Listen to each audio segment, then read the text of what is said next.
Take a good look at this curious artifact. It's a peculiar piece of craftsmanship, seemingly simple at first glance, with a gleaming, polished handle that hints at years of careful use. It features a hollow, tapered body, resembling a funnel that narrows to a fine point, with delicate notches cut into the sides, almost like the teeth of a comb.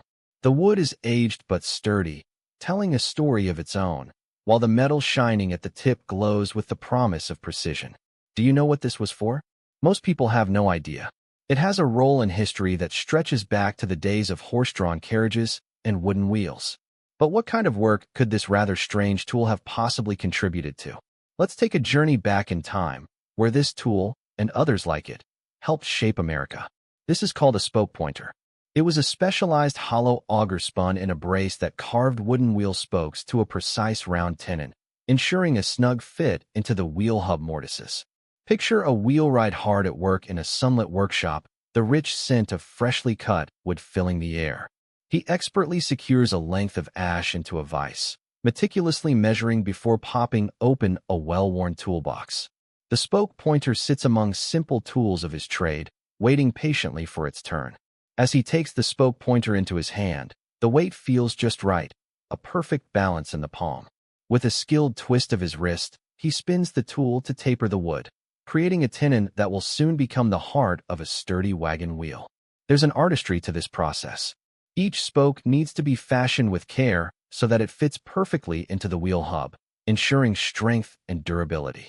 The wheelwright's work transforms raw timber into a beautifully crafted system of spokes radiating outwards, each one precisely tapered by the spoke pointer, a tool essential to every wheel made by hand. Yet, as automobiles began to take their place on the roads, the demand for these handcrafted wheels waned, and with it, the spoke pointer slipped into obscurity, a relic of a bygone era. Transitioning from the wheelwright's shop, we find ourselves in a different trade, the delicate world of the cooper. The cooper, whose craft lies in creating barrels, needs precision cuts and exact measurements, particularly when making tight-fitting staves, the thin pieces of wood that form the sides of a barrel. Enter the cooper's plane. This tool is a gracefully shaped block of wood, its bottom running smooth with a sharp iron blade that shimmers like a promise. Imagine a late afternoon in a rustic cooperage, sunlight streaming through the dusty windows, illuminating the motes of sawdust in the air. The cooper stands at his workbench, skillful hands guiding the plane across the raw staves. As he works, shavings curl away like delicate ribbons, revealing the finished surface beneath. Each pass is rhythmical, a sacred dance that ultimately blesses the staves with the curves necessary to hold wine, ale, or pickles. But as the world's dynamics changed and mass production became the norm, the art of barrel making dwindled, forcing tools like the cooper's plane to gather dust in forgotten corners of history. As we step further into time, let's visit the life of the blacksmith, whose hammering echoes can still be heard in the tales of the past. One of the blacksmith's most essential tools was the Hardy tool, a versatile piece of steel designed to fit into the anvil's square hole for various tasks. This simple, yet ingenious implement showcases the blacksmith's creativity. With its hardened point and various attachments, the Hardy tool could bend, cut, and shape iron and steel into countless necessary items. Visualize the blacksmith's shop, the vibrant spark of fire blazing in the forge, the metallic tang mingling with the smell of sweat. The blacksmith, muscular and focused, lifts the heavy hammer over his shoulder and brings it down decisively onto the glowing iron. His hands move effortlessly as he switches between hammers and tongs, and now, with the Hardy tool resting securely in the anvil's throat, he begins shaping a piece of iron for horseshoes. The Hardy tool flexes to meet every challenge. Yet as machinery became available, blacksmiths gradually transitioned to powered forges, and the Hardy tool faded into the annals of history. For our fourth visit, let's turn our sights to the humble home, where the kitchen utensils held remarkable stories, especially the butter mold. This seemingly innocuous piece of wood holds an array of memories. Crafted with either an intricate decorative design or a simple stamp, it was meticulously used to shape and press butter into blocks for both practicality and presentation. Picture a soft, sunny morning, where a housewife rises early, readying her kitchen for the day ahead. She fetches the fresh cream from the churn and pours it into a bowl. With deft movements, she first creams and then draws out the butter, soft, golden, and inviting. She turns her attention to that charming butter mold, the polished wood gleaming under the morning light. With a firm press, she shapes the butter, her hands guided by generational wisdom passed down through family. It's a labor of love, where each block encapsulates not just nourishment, but memories of family gatherings and shared laughter. As convenience took over and prepackaged goods filled grocery aisles, the need for hand-shaped butter dwindled. The butter mold found itself set aside and eventually forgotten, a nostalgic reminder of simpler times. Here's a question for you. As we pause to reflect, did your grandfather have one of these in his shed? Tell me below.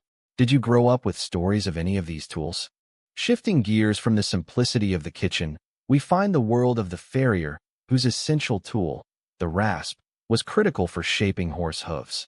Imagine a bustling stable, the sound of hooves echoing against cobblestones, horses whinnying in their stalls.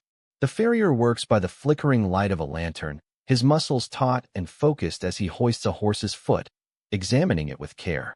With a rasp in hand, he begins to shape the hoof, the rough edge gliding across the surface with a gritty scratch. It's a painstaking process of care and attention. With each controlled stroke, the hoof transforms, becoming healthier and stronger. It's not merely a task, but an art, a testament to the farrier's knowledge and experience. Yet, as horse-drawn carriages were replaced by automobiles, the necessity for farriers dwindled, and rasp tools faded away, little pieces of history that seemed to whisper as they gathered dust. Next, we step into the life of the tailor, where the cutting wheel reigned supreme. This unique, wheel-like tool, often forgotten, served a crucial role in the craft of sewing and garment construction. Picture the tailored scene, a spacious room filled with bolts of fabric, threads, and a talented tailor's focused gaze. As the tailor unrolls fabric across the workbench, he wields the cutting wheel, a gleaming circular blade that rolls effortlessly across the cloth. With a deft flick of his wrist, the wheel glides forward, cutting through layers with precision as he creates patterns and shapes. It's an essential tool, allowing for clean cuts while minimizing wastage, a pivotal efficiency in the pre-industrial age. However, as mass-produced clothing emerged and fast fashion became the norm, the art of tailoring waned, and simple tools like the cutting wheel turned into silent witnesses of a change in an unforgiving marketplace. In our final story, let's reflect upon the legacy of the woodworker's marking gauge.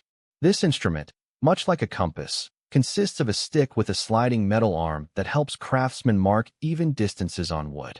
Imagine a woodworker bent over his workbench, the scent of cedar filling the air, craft stencils scattered around.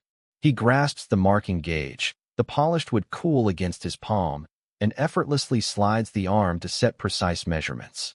Each stroke across the wood is measured, ensuring that each cut is not only accurate but embodies his craftsmanship. The beauty of this tool lies in its simplicity and efficiency, allowing for tailored projects that breathe life into beautifully crafted furniture. But as technology expedited the building process, requiring less manual skill, the marking gauge slipped into obscurity, overshadowed by electric saws and computerized measurement systems. Through these stories, we journeyed across trades, each tool a testament to the hands that shaped America. From the wheelwright shaping wheels for carriages, to the humble housewife crafting butter, or the farrier caring for horses, each tool played its part in a tapestry of American craftsmanship that quietly hums in the background of our modern world. As we reflect on these lost tools and the trades they served, it's a gentle reminder of the craftsmanship that built our nation, the hands that toiled in workshops and kitchens, and the beauty woven into every crafted item.